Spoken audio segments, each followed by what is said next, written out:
Our guest on This is America and the World is Secretary Carlos Gutierrez. He's a chair of the Albright Stonebridge Group, a strategic advisory group, former U.S. Secretary of Commerce under President George W. Bush, and former president and CEO of Kellogg's. Mr. Secretary, thank you so much for visiting with us once again. Good to be with you again. Thank you, Dennis. When you look at Cuba today, what do you see?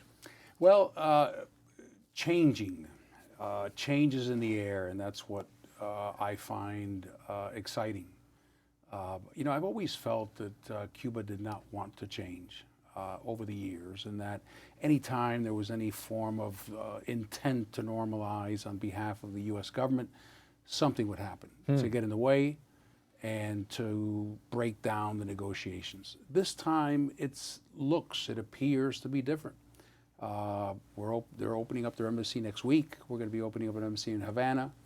So it's going beyond simply a release of prisoners on this end and that end and the opening up of two embassies.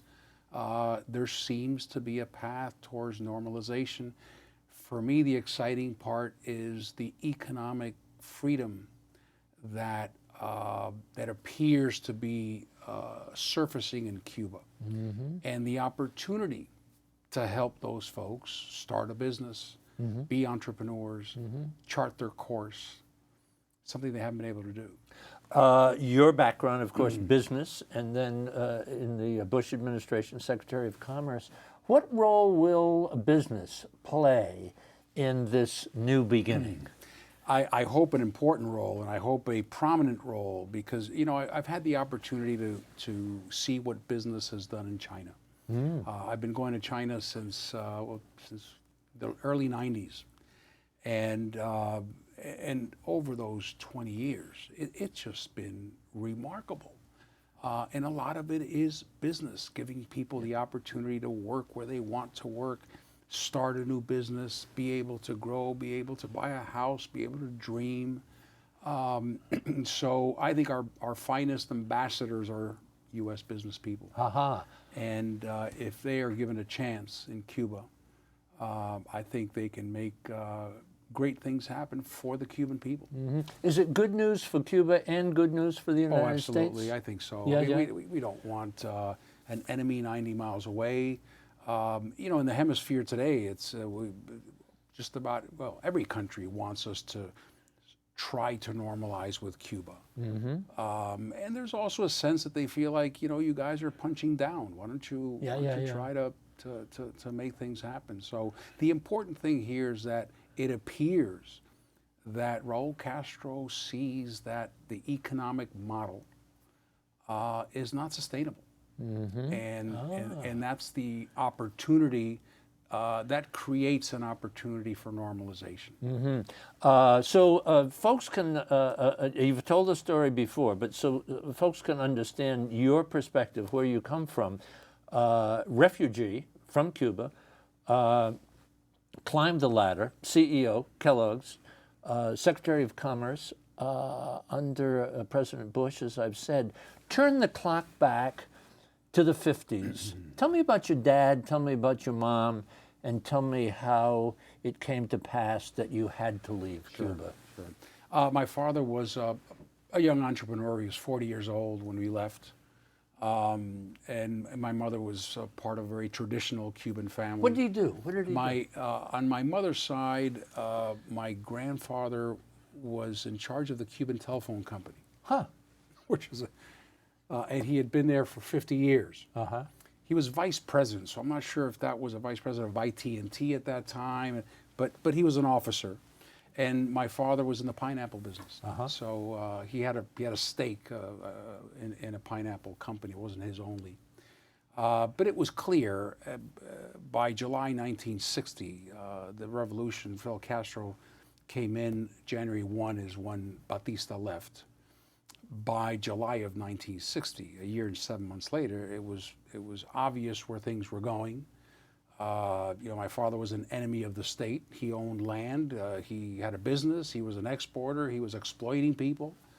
So we were lucky to leave at the time that we left, because if not, he would have been he would have been in some trouble. No question about that. You were about 7 at the 7 time? years old. 7 years Went old? to Miami Beach, stayed at the Richmond Hotel, which is still there. It looks exactly the same. Didn't speak a word of English. The bellboy at the hotel taught me English, and you know, a few months later, my father said, "You know what? You have to go to school, and I have to get a job." So I was thrown into a school, didn't speak any English, and somehow I learned it. I don't recall how difficult it was, but I know it must have been difficult. When you were a kid, say, do you have memories of 7 back in Cuba? I have photographic memories, not a video, Yeah. but a photograph of moments. What comes to your mind right now? Being at a baseball game and noticing that the person on my right was wearing a military uniform. A young kid, 13 years old, but dressed in olive green, which was the uniform of the revolutionaries back then. Watching a tank go out right in front of my home, which they would do every day just about the same time. Things like that just, it was difficult to understand. When you were 13, just referring to this age group, what did you want to be as a kid? I wanted to be in the food business, and I wanted to be in business. That's what my father did. So, Were there brothers and sisters? I have one brother. Brother. A little older, a couple years older. So my father was my hero. He was the guy. He was the guy to emulate. He was the guy to follow. And he was doing food business, so I thought that was perfect for me. And it was really a stroke of luck that I ended up in a food company. Was it hard for your dad to make that transition? Extremely difficult. Extremely difficult. And did you ever see him when he was almost giving up, or was he a fighter or what? Well, he fought to the end, but he never reached the success that he wanted to reach. He wanted to recreate the opportunity he had in Cuba and was never able to. We got a job. He got a job in Heinz in Mexico. So after we became U.S. citizens, we moved to Mexico City, and then Heinz left Mexico. So once again, we were on the road. He started a couple of businesses, fruit exporting businesses out of Mexico, and they did not do well. So very sad. He passed away a poor man. And so it was a very, sad life. Some Cubans, so successful in the United States, was his story similar to many, or these people who are successful, are they exceptions to the rule of people who had to leave when Castro came into power? I think a lot of the people who left in 1960, 61 had college degrees, had a business in Cuba. The interesting thing is on my family side, my grandmother was advised at one time to invest in this place called Miami Beach. She said, no, I'm leaving my money in Cuba. So in that regard, when we left, it was with nothing. So he was a bit behind the 8 ball, but no, he tried. He tried awfully hard, but was never able to achieve the success that many of his peers did. But he remains my hero. And I was going to say. He's the guy who I admire the most, and for me, he's still Superman. He's still capable of anything. Single most important lesson he taught you, what would that be? The noble aspects of business, of working hard, of being an honorable business person. The idea that if somebody wants to do business with you, it's a grand compliment. So the work ethic and the nobility of starting a business, providing a product that people want, someone trusting you enough to give you a loan, the kind of things that really determine the integrity of an individual. Wow. Let's take a little break. Thank you for sharing some personal reflections on your childhood and your family and your dad. Take a little break. Back on the other side, we're honored to have with us, I can say a friend right now, Secretary Carlos Gutierrez. now co-chair of the Albright Stonebridge Group, strategic company, Madeleine Albright, the secretary. What a team together. Take a little break. Back on the other side. This is America and the World. This is America and the World is brought to you by the National Education Association, the U.S.-China Education Trust, and F.Y. Chang Foundation, guided by Ambassador Julia Chang Block, President. The League of Arab States, representing 350 million people in 22 member countries. Tourism Malaysia. The Petrolin Group, expertise with integrity in the fields of oil and gas, exploration and production, energy, and infrastructure. The Panama Tourism Authority. The Rotondaro Family Trust. The Embassy Series, uniting people through musical diplomacy, presenting international artists in diplomatic settings. And Ventana Productions, television facilities, editing, and distribution services. At one point, we've had the embargo in effect for what, 50 years, something like that? That's right, 62. 62 years, 10 administrations. Yes. And you were a hardliner. You saw it tough for a while. Yes. Now you see it differently. What changed, and how do you see it today? The one thing that has changed that I believe is that the Cubans really want change this time. Yeah. That there is an opportunity to help the Cuban people. Because this is about the Cuban people. I mean, I see photographs of Havana and I see buildings that look shattered, and it saddens me. It's a bit embarrassing. That's where I grew up. That's where I was born. That's the land of my birth. And now there is an opportunity to help the Cuban people. And I find it somewhat selfish to say, well, those people are with Castro and therefore let them suffer, let's not help them. I think we should help them. And I think we should do everything we can to help them. So your change is, yes, the businessman is there. Yes, the Secretary of Commerce is there. But the change is also very much in your heart as a human being. It's very, very connected to your humanness. That's a great question. I've learned a lot from the overseas Chinese and how after the opening up of China, the reform and opening up, which is what Deng Xiaoping called it, they went back to China. Or they stayed where they were, but they started doing business with China.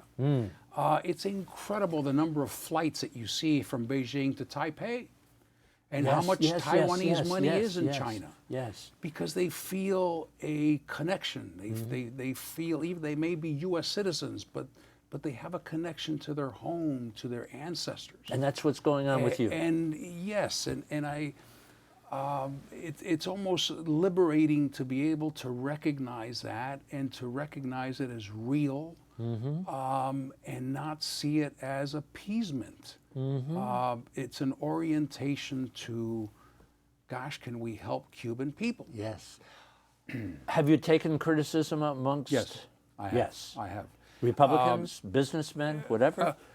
A lot of business. Or hardliners? Yes. I would say the right in primarily Miami, Cuban Americans. Yes.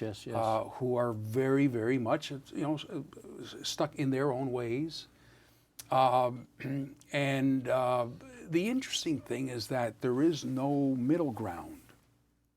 You're either hardline or you're nowhere. Yeah. And I find that a little bit hard to swallow, because there's an opportunity here. At the end of the day, this has to be about the Cuban people. And if you ask Cuban people, what do you want? All the polls that I see overwhelmingly say a better job, more pay, more food in the stores, more medicine in the hospitals, basic reality, basic things that we take for granted. Right. And now we have the opportunity, some opportunities to help them. The president has this one area where we can help entrepreneurs. Entrepreneurs are being allowed now in Cuba. But where do they buy their goods? They need to learn management principles. There's a lot that we can do to help them, and I think they deserve what the kind of life that others have who've been able to be in business and who've been able to start their own business. Ask most Americans their view of Cuba. They'll say cigars, music, 90 miles away, old cars. What do we know about the lives, the daily life of Cubans today? There's a saying in Cuba. They call it resolver. It's a word. It's resolve. Because things are difficult, and everyone gets a ration card, but that ration card may not be enough or isn't enough to last 30 days. Your car broke down, but you can't find a repairs. Whatever. You need a light bulb, but you can't find one. You resolve. Everyone has a way of resolving. It's actually a characteristic that has begun to define society. It's not an easy life. It's every day trying to figure out, how do I get enough food for next week for my family, and how do I make sure that that my son has what he or she needs, or my daughter. It's not easy at all. So it's this day by day resolving. Resolve. Yet the country has had some successes, haven't they? Cuba Medicine, I'm thinking of. Education, I'm thinking. Education, unquestionably, I think Cuba has one of the most educated workforces or populations. And high literacy. Literacy is very high. Doctors are, number of doctors off the charts. Their export, doctors. $8 billion of income to the Cuban government from exporting doctors. The pity, the problem is you find, electrical engineers driving taxis. So there is this education system. It's free education, and people can go as far as they can. But then there's no place to apply their skills. They can't go and apply at the Kellogg Company for a job as an electrical engineer and put their skills to use. And that's the frustrating part. If they can do so much more. I've always said Cuba can be a Singapore of the Americas if they are given the opportunity to do so. Bold move, courageous move on the part of President Obama? I think it's something he wanted to do. Yeah. I believe that he understands that it is controversial. He's not the first president to try. No. And I mean, even President Eisenhower tried. After the missile crisis, President Kennedy was starting to maybe put out feelers. Didn't other presidents try to buy Cuba from Spain? Well, if you go way back if when, you go 1845, yeah, okay, that's right. Yeah, four presidents. There tried was, to buy it. People think that the U.S. and Cuba was in the late 1800s, but in the mid 1800s. Cuba wanted, the U.S. wanted Cuba very much. Everyone has wanted Cuba. It is such a enchanting place, a beautiful island. It's just, but our history has been. We've been meddling in their affairs for a long time. One thing that Fidel Castro used very effectively was the Platt Amendment. Yes. Which was passed in the early 1900s after we gave Cuba. We let the Cubans run Cuba. We said, but with the Platt Amendment, that gives us the right to go in anytime we want if we think things aren't going the right way. Which basically told Cubans, we're going to supervise you and we don't trust you to manage your own affairs. Cuban people are very proud, and that was something that always hung over the Cuban people. At the beginning, the United States supported Castro's revolution, didn't it? At the very beginning. At the very beginning, Year or two. Yeah. Yeah, and you know, at one point, one of Eisenhower's advisors said, "Look, we've had it. We've tried and we've tried and we've tried, but you know, every time we think we have an agreement, Fidel Castro goes out and speaks to 1 million people in the plaza and tells them that the Yankees are the enemy." I want to take advantage of the fact that you're here. A few questions as we head toward the finish line. Near and dear to your heart on so many different levels, especially when you were in the cabinet, immigration reform. What is fair and reasonable? What's fair and reasonable? I think the main thing about immigration that needs to be at the core is the understanding that the reason we have illegal immigration is that our laws aren't applicable, they're not suited for the 21st century. So the problem is with the law. It's not with the height of the wall. It's not that we haven't sealed the border. It's that businesses need workers, whether it be a high-skilled engineer or whether it be someone working in a farm, and either they hire someone who doesn't have documents, or they go out of business, or they move their R&D center to Vancouver, or they move their farm to Mexico. So, you know, for example, the Senate bill, which didn't pass recently, they had a quota of 112,000 agricultural workers. My understanding is that we need 700,000 to 1 million. Where do we find the rest? I was talking to an owner of a restaurant one day. He said, "Look, I own 3 restaurants. If I had more workers, I would own 8 restaurants. And then I would hire more U.S. citizens." So everyone thinks, you know, start with the border, start with the border.